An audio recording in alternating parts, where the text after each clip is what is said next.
അതാണ് organic. Carbon സംയുക്തങ്ങളെയാണ് organic എന്ന് പറയുന്നത്.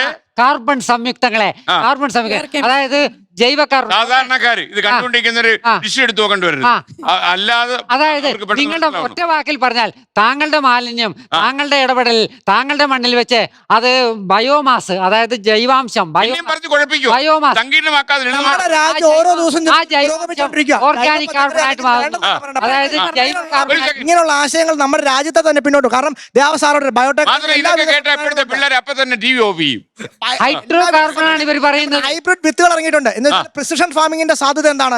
കുറഞ്ഞ സമയം കൊണ്ട് ഏറ്റവും മാസീവ് ആയിട്ടുള്ള പ്രൊഡക്ഷൻ, ഏറ്റവും പ്രോഫിറ്റബിൾ ആയിട്ടുള്ള കൃഷി എന്ന് വെച്ചാൽ അതൊന്നും പെസ്റ്റിസൈഡ്സിൽ മുക്കി കൺസ്യൂമേഴ്സിന് കൊടുക്കുക എന്നല്ല അതിനർത്ഥം.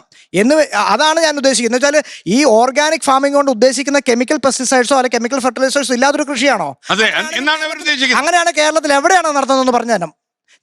എന്റെ വീട് ഞാൻ പറഞ്ഞല്ലോ 12,000 വർഷങ്ങളായിട്ട് ഇവിടെ ഉണ്ടായിരുന്നു. 12,000 വർഷങ്ങളായിട്ട് അദ്ദേഹം പറഞ്ഞു നിങ്ങളുടെ വീട് പറയുന്നത് മണ്ണിന്റെ ആരോഗ്യം, സോയിൽ ഹെൽത്ത്. ആ സോയിൽ ഹെൽത്ത് ആണ് 12,000 വർഷം മുമ്പുള്ള കാര്യങ്ങളിലേക്ക് പോകണമെന്ന് പറഞ്ഞാൽ മനുഷ്യൻ നമ്മളിപ്പോ ഉപയോഗിക്കുന്ന വണ്ടികളൊക്കെ ഉപേക്ഷിച്ച് നടക്കാനും, നമ്മളിപ്പോ ഉപയോഗിക്കുന്ന നമ്മളുടെ വീടുകളിൽ ഉപയോഗിക്കുന്ന ഇപ്പൊ മിക്സിയും വാഷിംഗ് മെഷീൻ, ഗ്രൈൻഡറും വാഷിംഗ് മെഷീനും ഒക്കെ ഉപയോഗിച്ച് കൈ കൊണ്ട് അലക്കാനും അങ്ങനെ കാര്യങ്ങളിലേക്ക് കൂടി നമ്മൾ എന്തുകൊണ്ട് കൃഷി മാത്രം പുറകോട്ട് പോകണം? യുഗത്തിലേക്ക് പോകണമെന്നാ പറഞ്ഞു വരുന്നത്. എനിക്കൊന്ന് അതേ ഉദ്ദേശിച്ചുള്ളൂ. 12,000 കൊല്ലത്തെ പാരമ്പര്യം കൃഷി കൊണ്ട് എന്നാണ് അദ്ദേഹം പറഞ്ഞത്. അതാണ് അദ്ദേഹം പറഞ്ഞത്. അല്ല, കാലം പുരോഗമിക്കും. പൊല്യൂഷൻ ഇതിലെ മാത്രം ഉണ്ടാകുന്നത്. ശരിക്കും വായു മലിനീകരണയില്ലേ, സോയിൽ പൊല്യൂഷൻ ഉണ്ടാകുന്നില്ലേ, ഇതെല്ലാം ശരിക്കും ഈ കെമിക്കൽ പെസ്റ്റിസൈഡ്സ് കൊണ്ടോ അല്ലെങ്കിൽ ഫെർട്ടിലൈസേഴ്സോ മാത്രം ഉണ്ടാകുന്നതാണോ? ഒരിക്കലും അല്ല. ഒരിക്കലും. ഓക്കെ ഡോക്ടറെ, ഇപ്പൊ നമ്മൾക്ക് ഇപ്പൊ ഇങ്ങനെയുള്ള കീടനാശിനികൾ തളിക്കാതെ പച്ചക്കറി കൃഷി ചെയ്യാൻ പറ്റത്തില്ലെന്ന് അർത്ഥം വരുന്നില്ലാണ് അദ്ദേഹം പറഞ്ഞതെന്ന് തോന്നുന്നു അല്ലേ?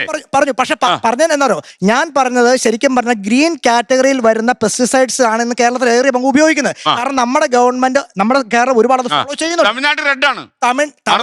തമിഴ്നാട്ടിൽ ഞാൻ പറയാം, തമിഴ്നാട്ടിലും മറ്റ് സംസ്ഥാനങ്ങളിലെല്ലാം ഒരു കാലഘട്ടത്തിൽ പാവൽ കൃഷി ചെയ്തുകൊണ്ടിരുന്നത് എങ്ങനെയാണ്? ലാനേറ്റ് എന്ന് പറഞ്ഞ മിത്തോമിൽ എന്ന് പറഞ്ഞ കണ്ടനാണ്. ഇവിടെ കാർഷിക ഗവേഷണ സാർ വിട്ടിട്ടുണ്ട്, സാറോട് ചോദിച്ചാൽ അറിയാം.